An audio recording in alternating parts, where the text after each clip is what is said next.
Here are 5 telltale signs that your tennis coach is a salesperson. I've walked a mile in your shoes, so to speak. In fact, for the last 15 years, I've spent 6 days a week on a tennis court, and I have over 13 years of competitive experience. I've only actually been in the coaching space for about 5 years, and it is very apparent to me what is wrong. It's gotten to the point where people are just used to tennis coaches not understanding the problem. From coaches, it's a lack of understanding of what people are going through. And this is mainly because many coaches haven't actually played the sport like at a high level or anything like that. And you only really see this in tennis. And it's very bizarre.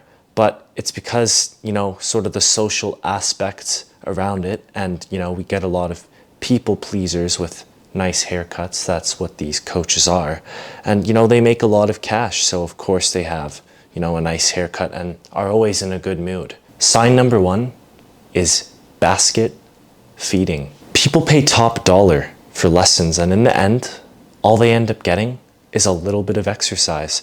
The coach makes you move around, sets up targets, obstacles, but did you actually improve? Just because you're running around and hitting a few baskets of balls doesn't mean you'll ever see success. And coaches know this. Often they'll have you do drills that they find online from channels like this. And if you think about it, this doesn't really take any skill, and anyone could do it. Sounds like a pretty lucrative sector, doesn't it? And that's why we get so many of these people who are essentially selling you lessons. Sign number 2, when you ask for feedback, the coach changes the subject. Let me explain what I mean by this. So when you're missing the ball and you ask the coach what's wrong, what's happening, this is very common in a lesson. If your coach changes the subject and tries to move it towards, you're not moving your feet, you need to put more effort, you need to put more focus, you need to try harder, you just need to kind of keep doing what's not working. This is because most coaches don't have a system. They are actually making things up. There is only one way to hit a tennis ball, and most people just aren't privy to this knowledge, unfortunately. You can pay top dollar and still not get it. And it's pretty rare, and it did take me years to figure it out. It'll take thousands of dollars and thousands of hours, if you don't have the right coach. Somebody who doesn't move their feet and has the coach drop the ball in front of them until the technique is fixed will be much more successful than, like I said in the first point, having someone basket feed to you and essentially just being kind of a personal motivator more than a tennis coach, convincing you to come back. Sign number 3, they don't actually provide technical advice.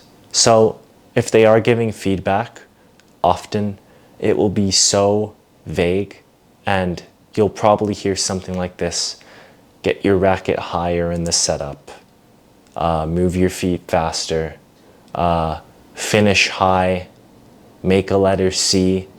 Anything that kind of involves, height or shapes, and, not like specifics like body angles, which body parts should move and when. There's a lot more technical aspects that need to be broken down into, complex steps. And if you don't think that you're receiving this training, you need to find a new coach. And, a good indicator is what level of tennis has this person played. So, you don't really want to learn from somebody who hasn't played, because likely they're going to have some of these qualities that I'm talking about in the video. You may actually be a player who is able to make the ball inconsistently, but maybe it's like soft, or you're not really getting what you want. But coaches love this when you're kind of a hack, no offense, but you're doing the wrong thing, but the ball still goes in. Coaches love this because now it kind of means they don't really have to do any work. And what they'll do is set up drills where they can kind of just hit the ball to the middle of your strings, and they can make you look good without actually making you better. And you think just because you're making the balls in that it's good, but what they're really just doing is placing the ball on your racket. Now, number 4, they try and sell you lesson packages. Now, as a tennis coach, I've dealt with over hundreds of people over the years, and I've never tried to sell someone lesson packages. I think it's completely insane because, most tennis coaches, your schedule can kind of be all over the place. So I never make people, commit to something upfront and take their money in advance. Like, it's always a pay on a lesson by lesson basis. And, if someone is trying to sell you lesson packages and you don't know them per se, like maybe you've had one session or you've never even had a lesson with them and they want you to buy 10 lessons, this is a red flag. Make sure you try out the service first before committing to anything. And even then, you may find that, down the road, the coach isn't the right one for you. Like I myself, when I was training, and I still do train, I've had over 5 different main coaches for my own game.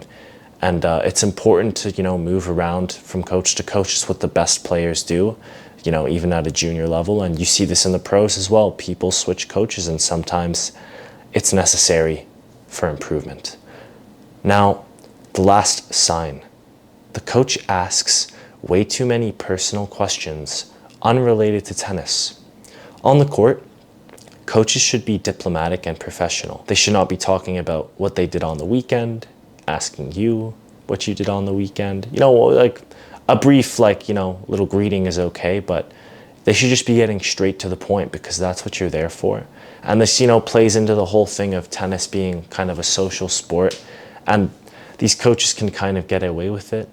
And, if they have, a lot of them have good personalities, they're good at public speaking. So this kind of hides the fact that there are some shortcomings in their coaching abilities.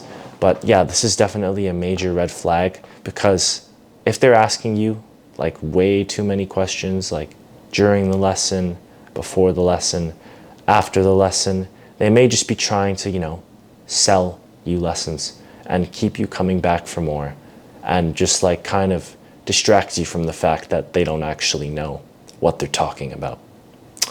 So I hope this clears things up for you. And I hope you're able to find a better coach if your coach is a salesperson. Don't feel like you're being rude by discontinuing lessons with a coach because there's always a better coach. And, maybe your coach is fine and you didn't see any red flags from watching this video. But, if you want to improve, make sure you find a coach that has experience actually playing and has a system that they follow. I hope you enjoyed this video and do me a favor, like and subscribe for more educational tennis videos. Thanks. Don't let people tell you that you'll never hit the ball like a high-level player just because you started tennis later in life. If you're an athletic adult, having a complete game is not rocket science. My system is fast and you can do it in your living room. You don't even need a court. The link is down below. Ciao.